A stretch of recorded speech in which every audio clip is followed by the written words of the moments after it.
ஒருத்தர் கஷ்டப்பட்டால், அத மனிதர்கள் நல்ல மனிதர்களாக இருந்தா, அவங்களால அத பார்க்க முடியாது. ஐயோ! பாவம். இப்போ ரோட்ல ஒரு சின்ன ஆட்டுக்குட்டி அடிபட்டு கிடக்குன்னு வச்சுக்கங்க.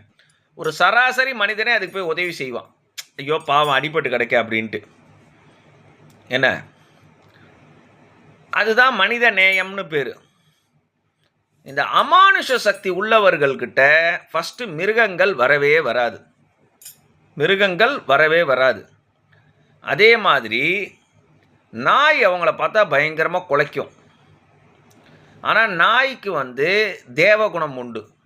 கிட்டக்க போகாது. ஏன்னா அவர் பைரவர். அமானுஷத்துக்கிட்ட நாய் போகாது. பூனை சாத்தான் பிறவி. பூனை சாத்தான் பிறவி. அது என்ன பண்ணும்னா, அந்த அமானுஷ சக்தி யாருக்கிட்ட இருக்கோ, அவங்கள பார்த்தாலே மூஞ்சிய பார்த்தா பிராண்டிவிடும். அந்த மாதிரி ஆசாமிகள் பூனையை பார்த்தா அலறுவாங்க. ஏன்னா அது காட்டி கொடுத்துரும். அந்த மாதிரி ஒரு கெட்ட சக்தி ஒரு குடும்பத்துக்குள்ள இருந்ததுன்னா, என்னென்ன நடக்குங்கிறத சொல்றேன் கேளுங்க.